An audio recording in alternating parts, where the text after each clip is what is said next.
Hello children, I hope you all are good. So once again I am here with a very interesting topic of history, that is the earliest society. And in this chapter we are going to learn about our ancestor. जब हमारे early human beings थे ना, पहले के पुराने के पूरे ancestor जो थे, उन्होंने कैसे अपने आप को डेवलप किया, क्या क्या चीज़ों का यूज़ किया, and how now we came to this form. So past of ours we are going to study in this chapter. So let's start the chapter. The human civilization we can divide into four broad parts. Number 1, the Stone Age, and number 2, Chalcolithic Age, that we can also known as the Copper Age. Third is the Bronze Age, and the last one is the Iron Age. अब बात आती है कि इन चार period को हमने इन नाम से क्यों डिवाइड किया भाई, कोई और नाम भी दे सकते थे. बेसिकली ये जो डिवीजन बनाया ना बेटा, that is according to the main things which they use at that time. So when I am talking about the Stone Age, it means at that time they were using stone in a large manner.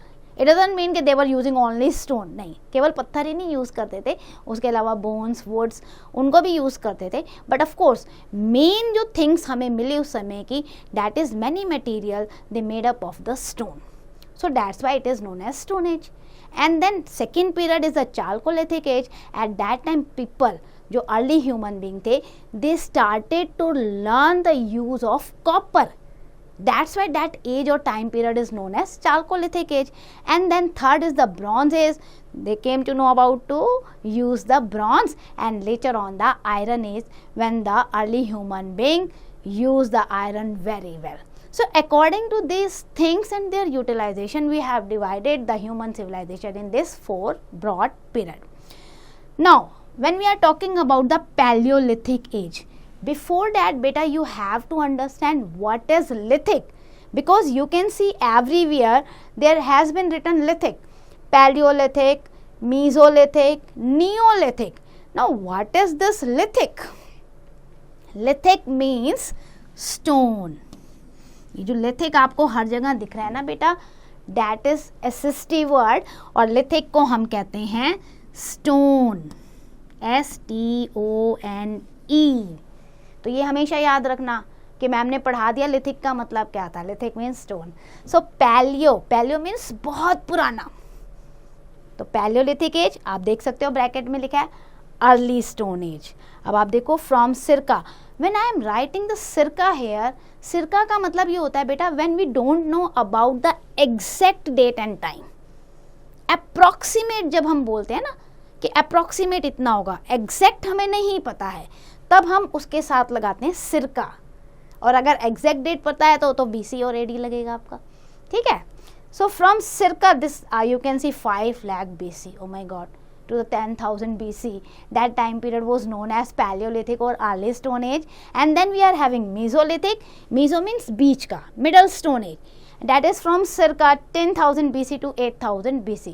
Circa means not known exactly, approximate. Then Neolithic Age, New Stone Age, that is from circa 8,000 BC to the 4,000 BC. So ये approximation after the study of the historian, they had given this three broad period. The Stone Age has been divided into these three ages in view of the development whatever took place during them. इसको इसीलिए बनाया गया है कि palaeo, meso और Neolithic, जैसे जैसे early human being develop करता गया ना बेटा, उसमें क्या डेवलपमेंट हुई, जो भी रिमार्केबल डेवलपमेंट हुई, हमने उस टाइम पीरियड को चेंज कर दिया कि अब ये मीजोलिथिक में आ गया. फिर कोई एक डेवलपमेंट हो गई तो हमने उसे नियोलिथिक एज में कर दिया. So these divisions are marked by the use of the different types of tools. In the beginning, it has noted that the early human beings were using the stone tools that were crude in the form, but with the passage of time, they started to make the sharper, lighter, smaller and more efficient tools. So Stone Age के time पे आपको दिखेगा बेटा कि मतलब जैसे पत्थर थे, उन्हें उठा लिया और ऐसे ही यूज़ कर रहे हैं, उसको कोई ज़्यादा कोई अच्छी शेप वेप नहीं दे पाए थे. So that is your stone age. इसीलिए लिखा है ना क्रूड स्टोन, कि जैसा मिल गया टूटा फूटा उसको अपने अकॉर्डिंग कहाँ मारना है, कहाँ रखना है, कैसे एनिमल के लिए यूज़ करना है, उन्होंने कोशिश की होगी. सो पैलियोलिथिक को हम अब डिटेल में डिस्कस करते हैं. Paleolithic age is considered from the circa 5 lakh BC to the 10,000 BC. It is one of the longest time period of the early human being. अगर आप तीनों पीरियड को देखते हो तो this one is the longest one. और यहाँ पे कहा जाता है स्टोन का यूज इस पीरियड में सबसे ज्यादा हुआ. नाउ बेटा early man was a hunter gatherer और you can say he was a wanderer also. See the word hunter gatherer. Hunter means he was hunting the animal. He was depend on the wild animals for his food. So he was hunting the different animal as per his convenience. And gatherer means for his survival he was also depend on the natural foods. Maybe he was collecting the roots or fruits or leaves for his survival. So what he was doing? He was collecting, gathering from the forest area, from the natural vegetation. So when he was killing or hunting the animals, so hunter, when he was gathering the foods or the different items from the natural environment, that is the gatherer. That's why early human was known as hunter gatherer. And then early human was venderer also. Venderer means, see beta, because he was totally depend on the nature. He doesn't know how to cook the food, he didn't know how to grow the crops. So what he was doing? He was totally depend on the nature. So wild animal को hunting कर रहा है या leaves को या fruits को या roots को collect कर रहा है अपने लिए. अब क्या था? अब अगर एक ही place पे वो रहेगा तो क्या होगा? From that place all the food, all the animals that will be vanished, खत्म हो जाएंगे. तो अब फिर क्या करे? अब अपने सर्वाइवल के लिए he once again started to move from one place to another in search of the food, water and shelter. अब घूमना शुरू करेगा. अब जब वो इन चीज़ों के लिए घूमना शुरू करेगा तो what do we call the early human being? We call him as a wanderer. So जब भी इस तरीके के टॉपिक आते हैं बेटा, वर्ड्स को, कंसेप्ट को समझो अच्छे से. Hunter, gatherer and wanderer. Now during this process to find out the food or water or shelter, he was also observing that there were different season also. He was observing this was कि भाई at different time period there was a different fruits. Then sometime he feel like that, oh it's cold, sometime like that it's hot. He observed different vegetable, different leaves, different roots, how they grow. So it means he was observing the change in the season, and according to the change of season, how the natural vegetation also change. So he returned to the areas in a particular season looking for the food. Then other animals too did this. Early human being तो करता था, animals भी ऐसे करते थे, वो भी वेंडरर होते थे, माइग्रेट होते थे one place to another in search of food, water और शेल्टर, और फिर दोबारा उसी प्लेस पे आते भी थे because they were the keen observer also. So animals and the human being, you can see that they were the companion at that time. एक दूसरे से सीख रहे थे. He also observe that some animals were very docile और living in their company posed him no danger. तो उन्होंने इस चीज़ को ऑब्जर्व किया कि ये तो कोई डेंजर हमें दे नहीं रहा, डेंजरस नहीं लग रहा, ये हमारे साथ साथ चल रहा है. फॉर एग्जाम्पल डॉग उन्हें कुछ ज़्यादा हर्ट नहीं करता था, है ना. तो ऐसे एनिमल को वो ऑब्जर्व करने लगे एंड ग्रेजुअली उन्होंने अपने साथ रखना शुरू कर दिया. He also observe that he could use the things like stone, bones and twigs as simple tools, leaves, skins of dead animal as clothing and cave shelter. Starting में तो उसे लगता था जैसे कहते हैं पेड़ों पे सोता रहा होगा या फिर केव जो नेचुरल गुफाएं बनी हुई हैं उनमें वो अपनी शेल्टर लेता होगा. So this was how he had started to learn about his environment, how to develop himself according to the climate or the environment. So this was the beginning of the journey of early human being. So this period of growing intelligence is very long period. He was hunter gatherer, he was venderer during this period, and that is he hunted animal for food and skin, he gathered food and he vendered from one place to another. Now moving to the another topic, how early man made his tools. उसने अपने tools कैसे बनाने शुरू किए होंगे, because early man ना, now he was in the stage where he started to utilise his brain. He realised that he could use certain natural material for his own different purposes. He used pieces of stone to crush, to cut or to grind. जैसे जैसे time pass होता गया, he started to realize that I can make the different shape from these stones. So he started to help himself to make the better stone tools, so that these tools help him to the different tasks. And there were two methods. He has used the two methods to make the tools. One was the stone and stone method and another was the pressure flaking method. ये दो method बेटा उन्होंने use किए अपना stone tools बनाने के लिए.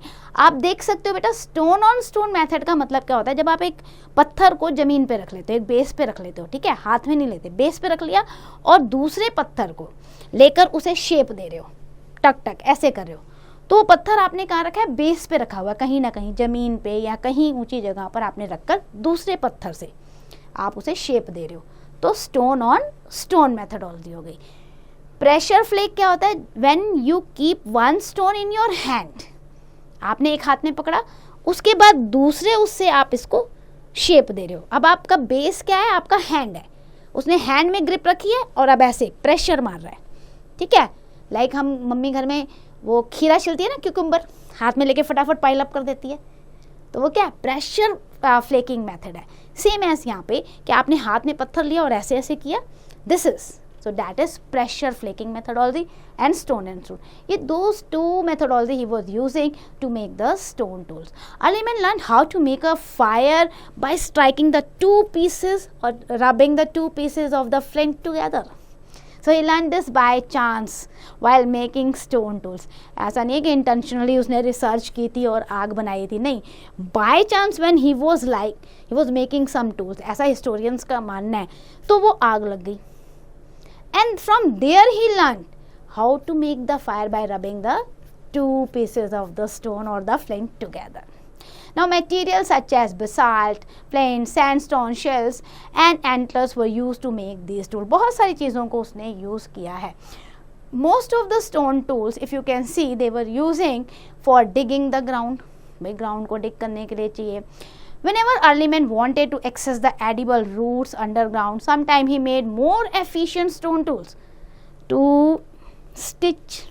मतलब उसने ऐसे भी टूल बनाए हैं जो सुई धागे की तरह आपको नजर आएंगे, स्टिचिंग नीडल्स की तरह, एरोस की तरह, स्पीयर की तरह. So he has made such a stone tool which he can help himself in the different tasks, whether to cutting the meats, cutting the bones or chopping the roots or fruits or scraping tree bark, animal hides etc. So different purpose के लिए उसने, आप देखो picture में, different type के stone tools बनाए थे. Now after the stone tools, let's discuss the early man's how he learned the social life. कैसे समाज में रहना सीखा उसने. As early man hunted animals for his food, for meat, for skin. अपने उस कपड़ों के लिए, क्लोथिंग के लिए भी तो यूज़ करता था ना animal skin. He was always trailing the herds of animals.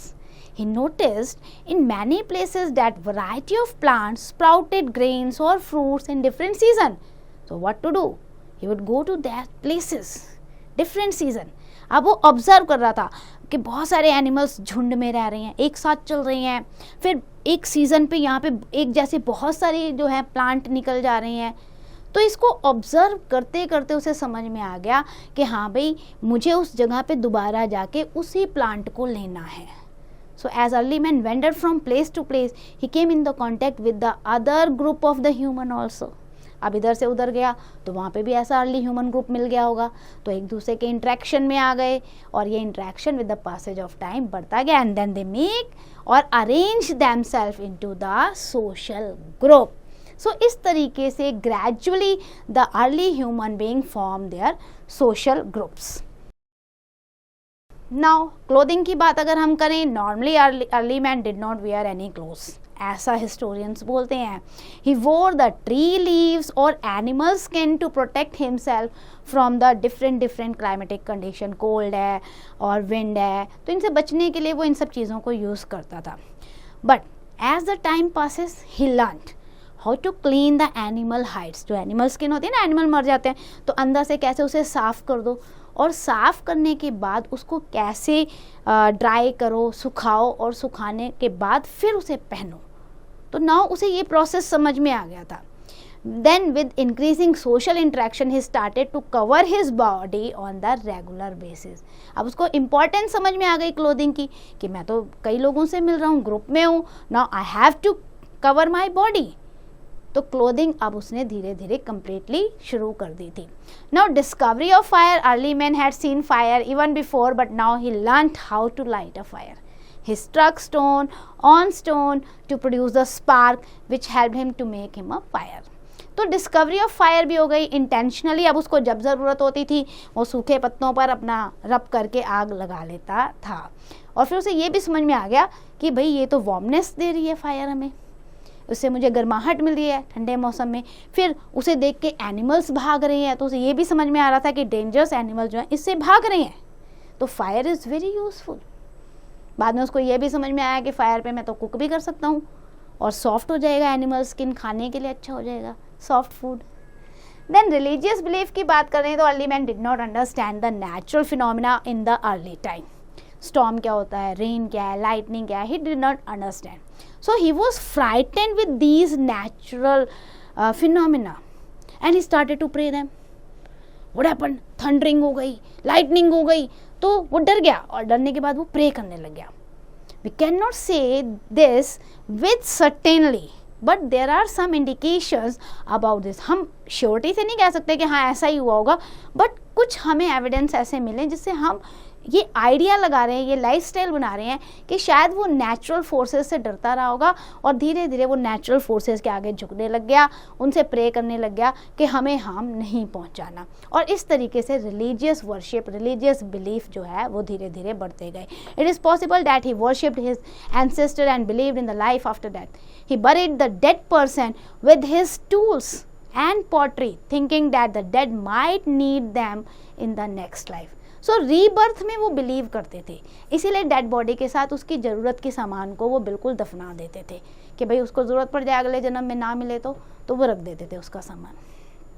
Then life in the caves अगर आप देखोगे तो यहाँ पे भी हमें बहुत सारे स्टोन टूल्स मिले हैं, cleavers, scrapers, hand axes etcetera. Some sharp tools found here are they told us that these tools used to remove the fat or skin or flesh from the animals. तो animals से flash अलग करने के लिए इनको वो use करते थे.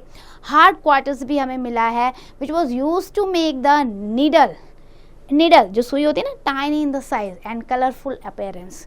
Many sites excavated in and around the caves have yielded stone hand mills. ये भी हमें मिले हैं. तो यू कैन सी केव्स में भी हमें डिफरेंट टाइप के स्टोन्स मिले हैं which tell us about the uses of tools by the early human being. Then moving to the cave art, in India archaeologists have excavated many sites of the cave sites where we have got the wonderful colorful paintings, pictures on the walls. These paintings were made by the early man, and when he was painted this paintings na, so maybe those cave he was using as his home. He made this painting with the iron oxides, charcoal and ochre etc. A well-known example of such cave painting in India is in the Madhya Pradesh. Madhya Pradesh में आप देखोगे बेटा भीम बेटका आपका है caves, वहाँ पर आपको मिलेगा ऐसी cave painting. This group of 130 rock shelter have caves painting that are 35,000 years ago. तो आप देखो 130 केव पेंटिंग मतलब हमें मिले हैं केव्स जिसमें हमें जो पेंटिंग्स मिली हैं वो ये बताती हैं दैट इज 35,000 ईयर्स एगो है. Archaeologist have found Mesolithic as painting also. Archaeologists have found evidences that suggest that these rock shelters were occupied maybe around 1 lakh year. 1 lakh साल पुराने केव शेल्टर हैं ये. सो आर्कियोलॉजिस्ट ने बहुत सारी रिसर्च की और इस तरीके से हमें बहुत सारी केव शेल्टर मिले और उन केव शेल्टर्स में हमें बहुत सारी पेंटिंग्स भी मिली. जो भीमबेटका की पेंटिंग्स है ना, उनमें बहुत सारी पेंटिंग में ऐसा डिपिक्ट किया गया बेटा that the two groups of early people were conflicting, आपस में लड़ रहे हो जैसे. Other show women busy in the various daily life work, women को वैसे ही दिखाया जैसे आज होता है कि घर में भी काम कर रही हैं औरतें, वो लगा हुआ है. There are also painting depict hunting scenes which large group of early people were doing. So hunting के सीन भी हमें नज़र आ रहे हैं जहाँ पे वाइल्ड एनिमल्स को बहुत सारे लोग मिलके किल कर रहे हैं. तो इस तरीके से केव आर्ट जो है हमें अर्ली ह्यूमन बीइंग के लाइफस्टाइल के बारे में बता रही है. अगर उन्होंने हंटिंग शो किया it means they were doing the hunting like that at that time. तो इस तरह की हंटिंग वो करते रहे होंगे. Then palaeolithic age in India.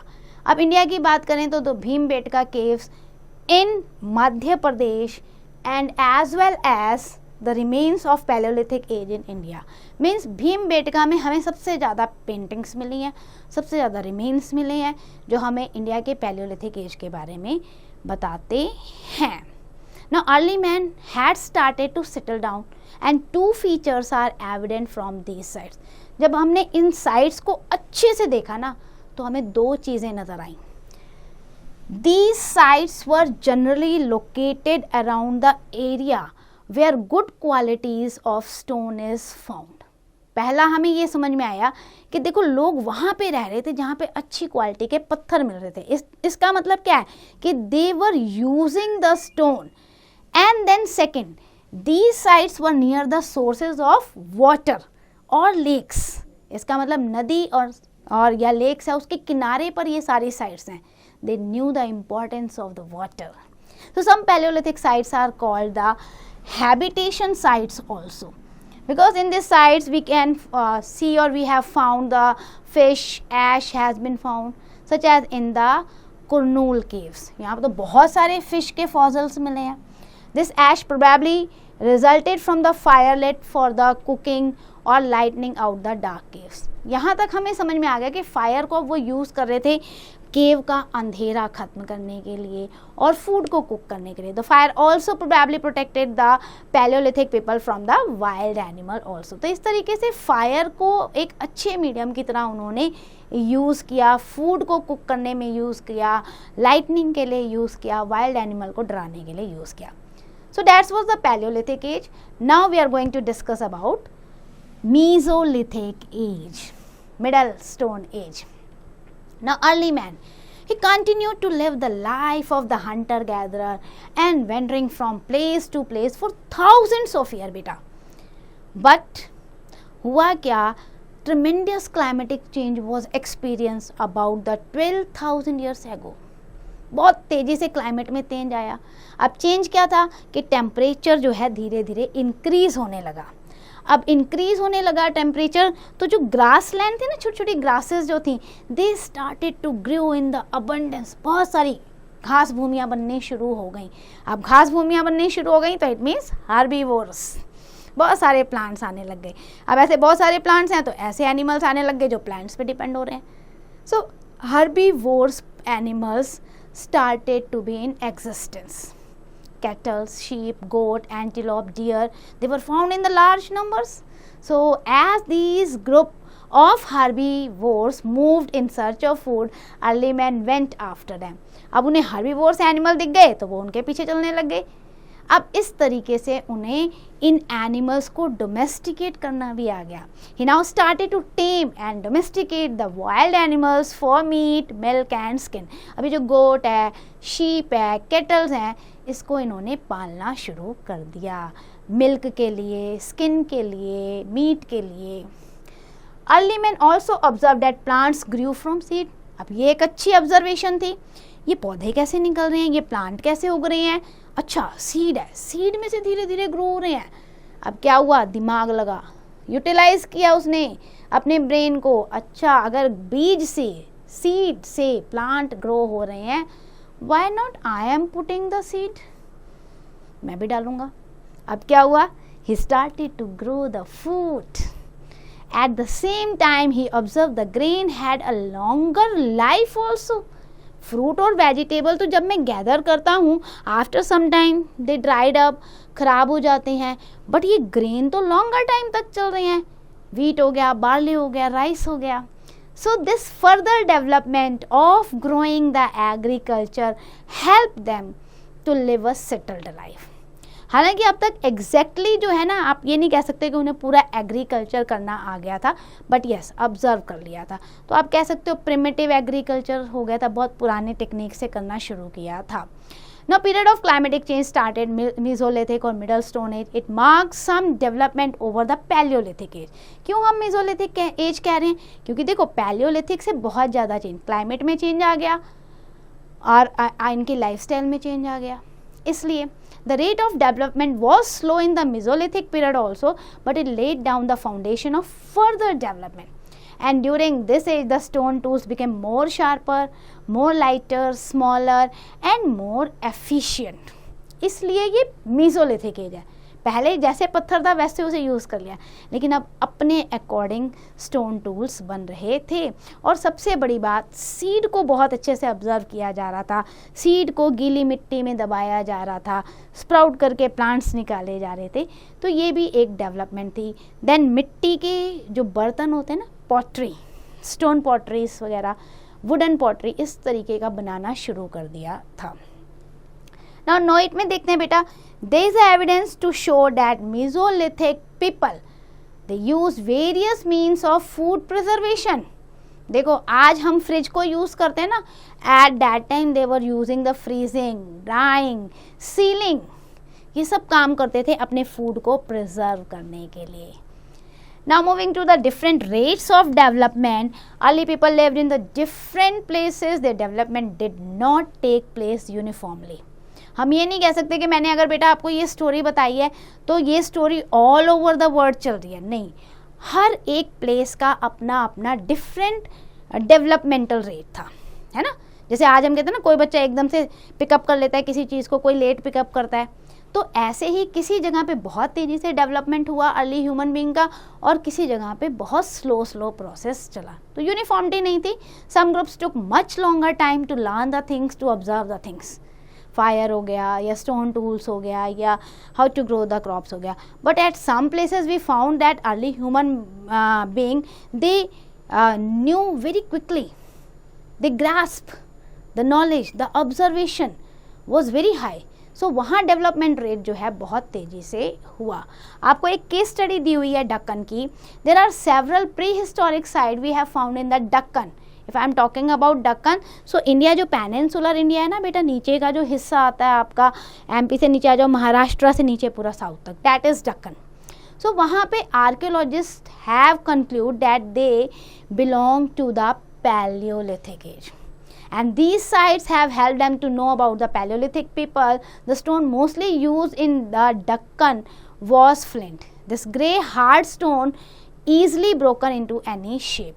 तो इसका मतलब डक्कन की साइट्स को अच्छे से स्टडी करने के बाद हिस्टोरियन को ने ये बता दिया कि वहाँ पैलियोलिथिक एज था. So apart from Deccan we have seen the Bhimbetka site. Bhimbetka sites में we have found the different stone tools. So that tell us that the different developmental rates was there at different site.